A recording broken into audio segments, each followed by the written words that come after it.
সূরা আনাম আয়াত নম্বর 21 থেকে 30 পর্যন্ত। সূরা আনামের 21 নম্বর আয়াতের বাংলা অনুবাদ। আর যে ব্যক্তি আল্লাহ সম্বন্ধে মিথ্যা রচনা করে, তার নিদর্শনকে মিথ্যা জানে, তার অপেক্ষা আর কে বড় জালেম। জালেমরা অবশ্যই সফলকাম হয় না। সূরা আনাম আয়াত নম্বর 22।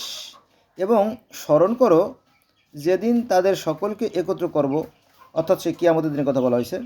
অতঃপর শরীকদের বলবো, যাদের তোমরা আমার অংশী জানতে, তারা আজ কোথায়। সূরা আনাম আয়াত নম্বর 23। পরে তাদের এই ভিন্ন বলার জন্য কোনো ফন্দি থাকবে না। আমাদের প্রভু আল্লাহ শপথ, আমরা তো মুশরিক ছিলাম না। সূরা আনাম আয়াত নম্বর 24।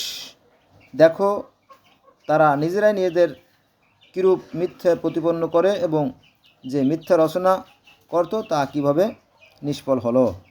সূরা আনাম আয়াত নম্বর 25। আর তাদের মধ্যেও কিছু লোক তোমার দিকে কান পেতে রাখে, কিন্তু আমি তাদের অন্তরের উপর আবরণ দিয়েছি যেন তারা তা উপলব্ধি করতে না পারে। তাদের বধির করেছি এবং সমস্ত নিদর্শন দেখেও তারা বিশ্বাস করবে না। এমনকি তারা যখন তোমার কাছে হাজির হয়, তর্কে লিপ্ত হয়, তখন কাফেররা বলে, এ তো সেকালের উপকথা ব্যতীত আর কিছুই নয়। সূরা আনাম আয়াত নম্বর 26। তারা অন্যকে তা শ্রবণে বিরত রাখে এবং নিজেরাও তা থেকে দূরে থাকে। তারা নিজেদের ধ্বংস করে, আসলেই তারা অবুঝ। সূরা আনাম আয়াত নম্বর 27। তুমি যদি দেখতে যখন তাদের অগ্নির পাশে দাঁড় করানো হবে, তারা বলবে, হায়, যদি আমাদের প্রত্যাবর্তন ঘটত, তবে প্রভুর নিদর্শন মিথ্যা বলতাম না এবং আমরা বিশ্বাসীদের অন্তর্ভুক্ত হতাম।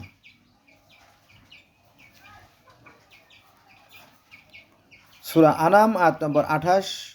বরং পূর্বে তারা যা গোপন করত তা এখন প্রকাশ পেয়েছে এবং তারা ফিরে এলেও যা করা নিষেধ ছিল তাই করত এবং তারাই মিথ্যাবাদী। সূরা আনাম আয়াত নম্বর 29। তারা বলে, আমাদের পার্থিব জীবনই একমাত্র জীবন, আমরা পুনরুত্থিত হব না। সূরা আনাম আয়াত নম্বর 30। তুমি যদি তাদের দেখতে পেতে, তাদের রবের সম্মুখে দাঁড় করানো হবে এবং তিনি বলবেন, এটা কি সত্য নয়? তারা বলবে, আমাদের প্রভুর শপথ, নিশ্চয়ই সত্য। তিনি বলবেন, তোমরা অবিশ্বাসীদের জন্য এখন শাস্তি ভোগ করো।